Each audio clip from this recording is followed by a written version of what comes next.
Run.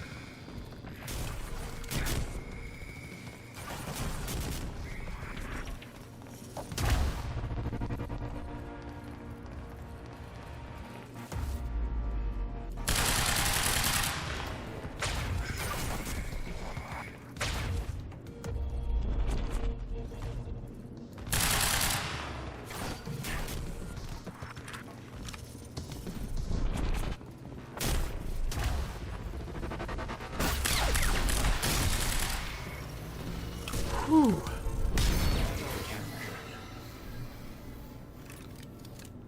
All right. First things first, ammo.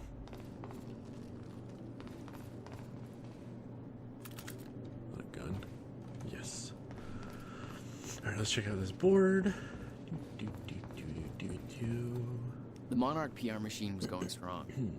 The public believed that they were doing what the police force couldn't. Protecting them from a terrorist threat. From... you. Well, I mean, yeah, okay. Fair enough. 18 narrative objectives, man. Alright, what else? Over this way, it looks like. This wasn't a... oh no, it's just a... it seems to be a wall. Alright, laptop. You told me that Hatch had Paul's full support. I saw otherwise. There was a temporary misunderstanding. From Vera, that creepy asshole's gone, to Alum. Alum, did you hear that Hatch is out? I don't know exactly what went down, but Holden from Acquisition says Hatch did something to really piss off Serene. Maybe something involved blowing something up on the island? I don't know, and frankly, I don't know if Holden did either. It all sounds pretty crazy, even by Monarch standards. Anyway, Holden says Hatch has got escorted out of his office by a whole bunch of armed security guys. I mean, that wasn't a security with escort you out of the building situation. Holden says it was for real, so I guess that guy's gone. Good riddance. Maybe now we can get some work done without him Darth Vadering the crap out of us. That guy's always creeped me out. Oh, I had another thing, too. You were right, Dr. Amaral came back. I was sure Joyce would just kill her, but nope, she made it back alive.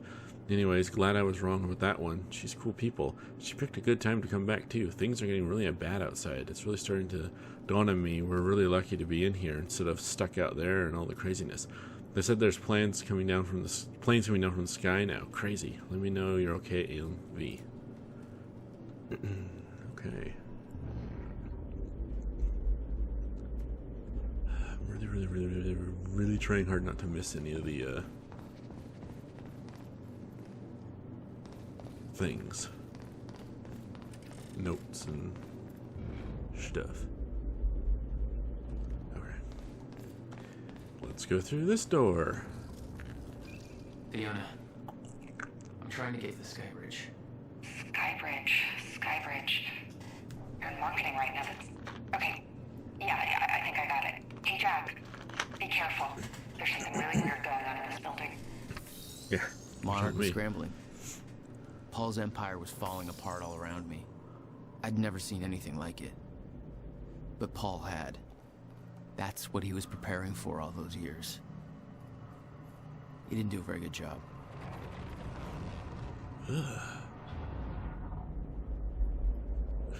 No, he didn't do a very good job at all, did he?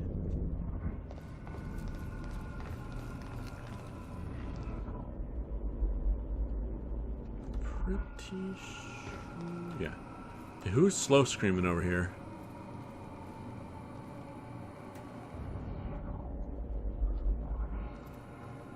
God, what the hell?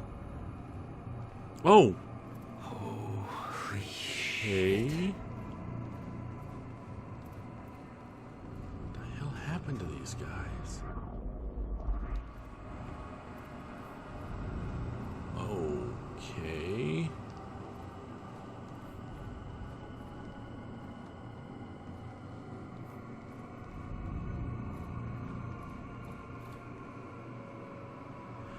From Bruce Livingston, about my screenplay and a new video. Hey Sophia, still haven't heard from you about my screenplay. I know you're busy with all your work, but this is really taking off in a big way, so let's try getting on this, okay? And those things are going to be huge, so I just went ahead and mortgaged my house to make this thing reality.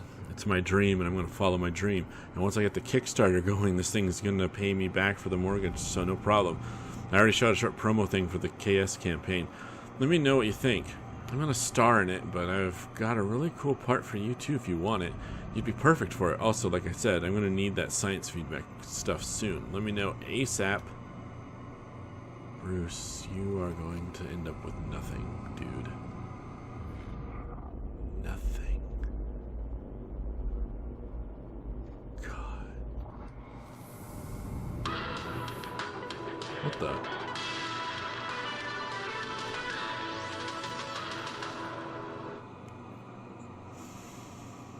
It's the promo for his stupid... Oh my god.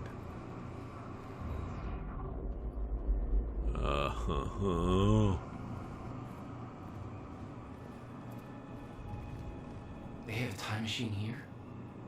Shit. This is where they brought the university core. This is Paul's machine.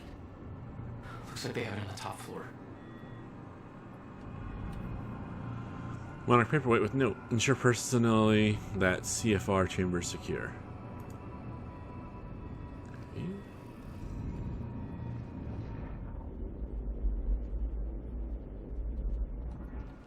That's oh, maybe not.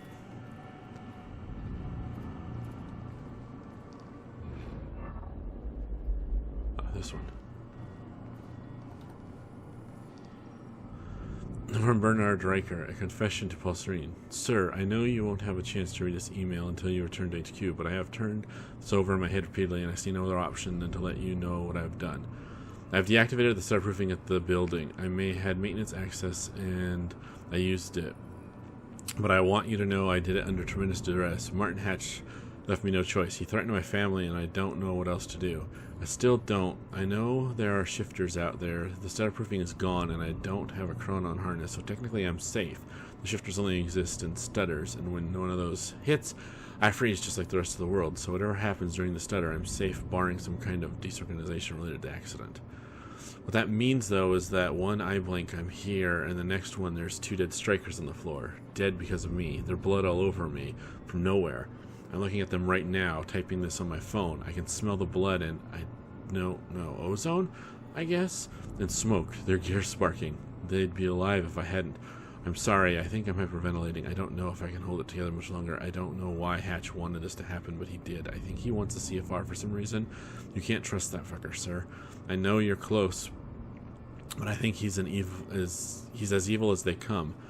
I'm so sorry, sir. I'm not making excuses. I know I fucked up. I don't know how to deal with this. I have always respected your drive and dedication. I have no idea. But I don't have those things. I'm just an engineer.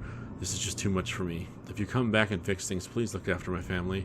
They didn't have anything to do with this. Bernard Riker, Senior Chronon Tech. Poor guy. What the hell is Hatch up to? Does he want...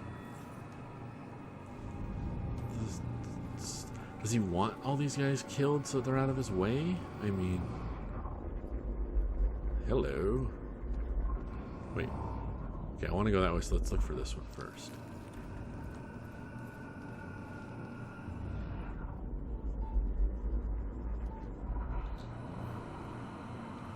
I gotta go back around to the hallway. Fortunately, there's no dash sprint when I'm not in combat. Make this so much easier.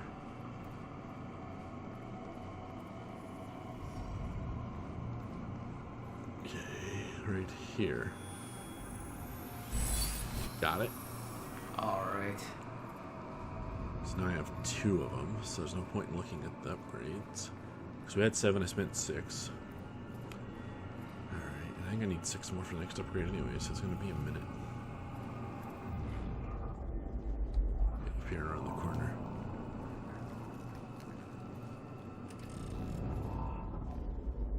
Other side of this wall, it looks like.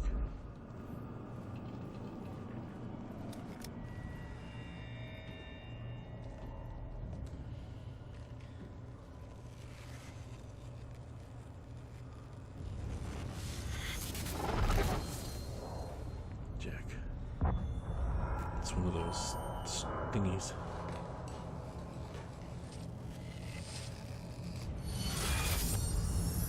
Is that?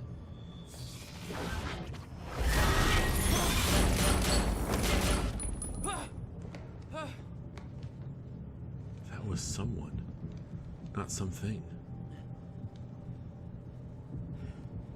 Was it Serene or was it me? What the fuck was that thing? Oh shit, the train. Train. All personnel, stay clear of the lower levels. There's a possible hazard. Repeat, stay clear of the lower levels. There appears to be a train crashed into the building. The situation is under control. All personnel should remain in secure areas. There are intruders in the building. Repeat, remain in secured areas.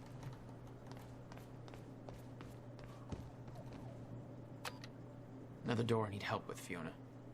You're at Serene's office. Good. Just a second. This one's a little tricky.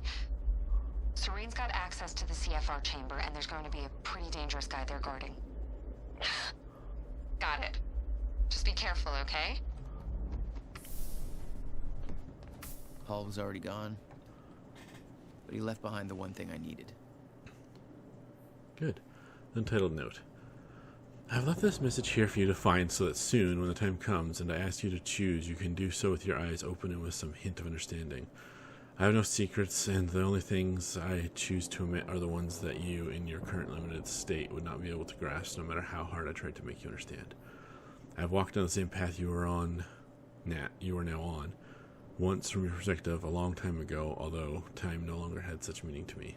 I too came in contact with a time machine. In my case, it was not a man-made device, but a natural one in a cave. It should come as no surprise, really, that such things exist, much like natural nuclear reactors do exist, such as the now-defunct ones at Oklo, Africa. After all, the Meyer-Joyce field has its irregularities. I too became chronon active. I too developed chronon syndrome, and in time, I too lost control and became a shifter. Became at once everything and nothing, was everywhere and nowhere, died countless deaths and was still alive. My every probability, every possibility, happening at once. I promised you I would not lie, and thus I tell you, the noise and the pain and the rage were more than anyone could suffer and not go insane. I burned in this fire for a long time. There were brief moments of awareness in this endless nightmare, different versions of certain key moments in my life that I found myself reliving again and again, trying to make things right, like a puzzle, on and on and on. I am convinced that the stutter and the end of time saved me, for those were the only places, the only times, where I could even briefly stop and rest and slowly find focus and control again, and ultimately master the state. Not emerge from it, not be cured, not go back to what I was before, for there is no such thing, but to learn to be in one place and everywhere at once. My perception is altered, like that of someone who has seen a perceptual illusion, and discovered that the picture is both a young girl and old woman at the same time.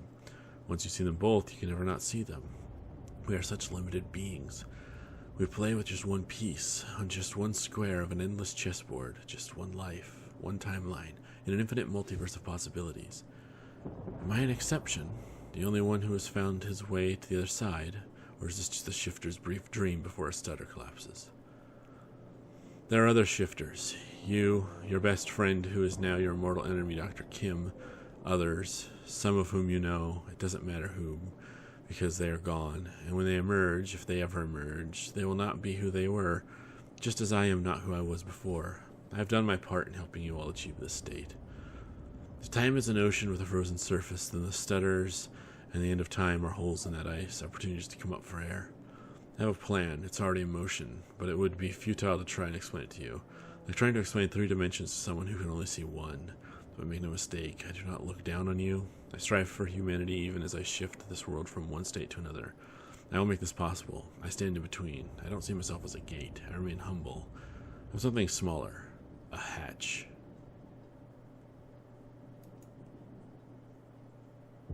Hatch is a time traveler from who knows how long ago, who came across a naturally occurring time vortex.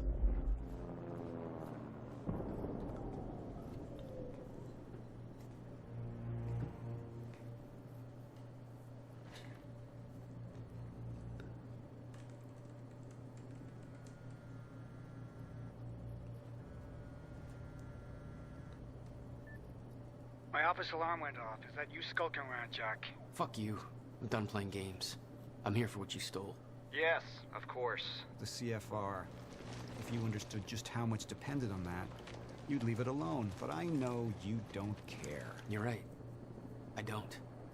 And it looks like you're not here to stop me. Yes. Yes, everything will play out as it has to play out.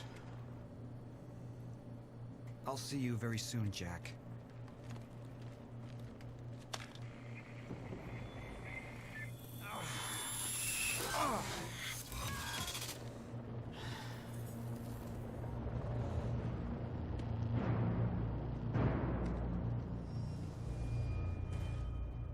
He's at the swimming hole? Why?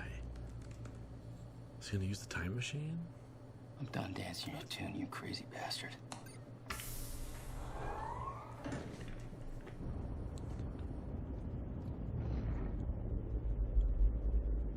Alright. That was just a couple of minutes between stutters. The countermeasure was Paul's prize. Everything he built was based on Will's device. His plan depended on it. You better believe I look forward to taking it from him. Only one of Serene's treatments survived the explosion. His time was running out. So was everybody else's. Yeah, no kidding.